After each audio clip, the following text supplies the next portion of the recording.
Olá! Bem, na aula de hoje nós vamos ver como as ciências humanas, né, e particularmente a antropologia, como é que ela percebe a cultura. Né? O que é cultura para essas ciências. Né? E para essas ciências, cultura não se trata apenas de, como comumente se pensa, né, de folclore, de arte, de teatro, de música. Não. Para as ciências humanas, a cultura ela vai muito mais além do que isso. Tá? Ela é a própria ação que nos separa da natureza. É aquele momento em que a gente começa a criar a partir da utilização da mão, a partir da utilização do planejamento do cérebro, né, a gente passa a transformar os materiais que a gente encontra na natureza. Então, cultura, para essas ciências, ela significa toda a atividade humana que transforma. Tá?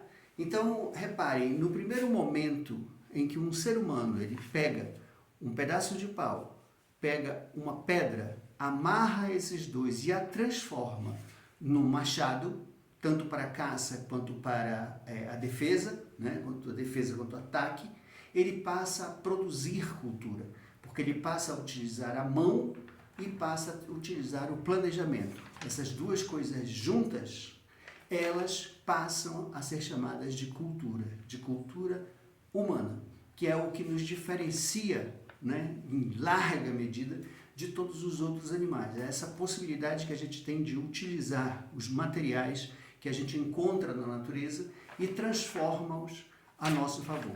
Tá? Então, a cultura significa toda a atividade humana que transforma tudo aquilo que encontramos, todos os materiais que encontramos na natureza. Certo? Então, isso está entendido, né? E a cultura, ela passa a ter um significado gigantesco para a gente, porque se a gente pensar direitinho, vamos ver uma coisa. Até os nossos pensamentos, a nossa linguagem, tudo isso constitui um amplo leque de experiências culturais. Vocês podem notar que uma criança, por exemplo, ela não nasce falando. E se ela não tiver contato com outros, ela não consegue falar, muito menos pensar. Então, o próprio pensamento, as nossas crenças, todas as nossas tradições, tudo isso faz parte do âmbito da cultura humana. Tá? Então, a gente cria crenças a partir de toda uma projeção que vem de longo tempo até os dias de hoje. Então, a cultura ela se prolonga, né, através de gerações em gerações. Também, dentro da atividade cultural, a gente pode ver que o ser humano, ele, apesar de dentro do seu próprio grupo social, ele criar, ele fazer mudanças, transformações, né, produzindo, portanto, cultura, ele também recebe influências de fora, de outros grupos sociais. Se nós somos influenciados pelo meio ambiente a produzir coisas, porque o que a gente produz aquilo que a gente encontra ao nosso redor. Né? Então eu não vou produzir um barco, por exemplo, se eu não tiver madeira para produzir barco. Eu não vou produzir cimento se eu não encontrar calcário. Então, para produzir as coisas é preciso também levar em consideração o ambiente que nos rodeia. Mas não só o ambiente. As relações interculturais entre povos, elas também determinam a nossa produção cultural. Tá? Então, por exemplo, nós temos atividades, na língua, por exemplo, nós temos várias palavras que foram inseridas no nosso vocabulário em função da nossa relação com outros povos. Pizza, por exemplo.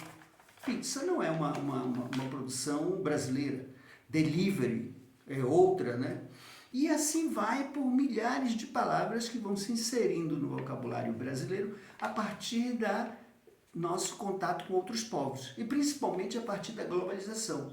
Com a globalização isso se intensifica ainda muito mais, né, na medida em que a gente passa a trocar essas informações, a gente passa a trocar as diversas possibilidades culturais que cada grupo social ele desenvolveu durante o seu percurso histórico. não é? Porque a cultura ela se desenvolve historicamente. A cultura é dinâmica, ela é absolutamente dinâmica porque nós somos dinâmicos, né? Nós não nascemos dentro desse, digamos assim, dentro dessa realidade que nós temos hoje. A realidade que nós temos hoje ela veio mudando no decorrer da nossa produtividade cultural e da nossa interação com os outros povos. Então tudo isso é uma grande construção social, cultural da humanidade. E cada vez mais que a globalização ela se intensifica, mais essas possibilidades de transformação, mais essas possibilidades de desaparecimento de certas culturas, de certas produções culturais de determinados povos e a predominância de outros sobre outros grupos, isso também é uma realidade. Então existem aspectos de dominação a partir da dominação cultural. Se fala inclusive, vamos dar um exemplo aqui muito claro, não se pode dominar um povo, não se domina um povo se não se domina a sua cultura. Embora às vezes aconteça até certas, digamos assim, certas assimilações, né? Como por exemplo na cultura romana, né? Quando os romanos dominam a Grécia, a cultura grega era tão forte, tão grandiosa, que ela é absorvida pela cultura romana, né? Os deuses romanos, as formas de políticas desenvolvidas em Roma, tudo isso nasceu na Grécia Antiga, que foi traduzida, digamos assim, pelas atividades culturais romanas. Então a cultura ela é uma amplitude muito grande de um contexto que traz tanto dominação, que traz tanto fatores positivos quanto negativos, né? Fatores positivos é tudo isso que a gente tem, que a gente construiu ao longo do tempo. Afinal de contas, nós saímos de grutas, de cavernas, onde dormíamos no chão, não tínhamos desenvolvido o fósforo, etc., né? E hoje a gente anda de automóvel, hoje a gente tem o transporte urbano, hoje a gente tem casas maravilhosas onde a gente possa viver ou coisa parecida. Portanto, dentro desse aspecto, a gente avançou muito na nossa atividade de conforto, buscando o nosso conforto, nossa forma de viver cada vez melhor, né? Historicamente falando. Por outro lado, nós estamos destruindo o meio ambiente, né? Estamos destruindo o meio ambiente, fazemos muitas guerras e isso também produz uma coisa negativa para o nosso próprio desenvolvimento. Portanto, cultura não é apenas não se pode olhá-la apenas pelo lado positivo que ela possa representar. Ela também representa aspectos negativos. Embora ela seja alguma coisa inerente a nós não conseguiríamos viver sem produtividade cultural, sem produção cultural, porque é da natureza humana, nós viemos a nos desenvolver a partir dessa condição de produtor o tempo todo de cultura. O problema é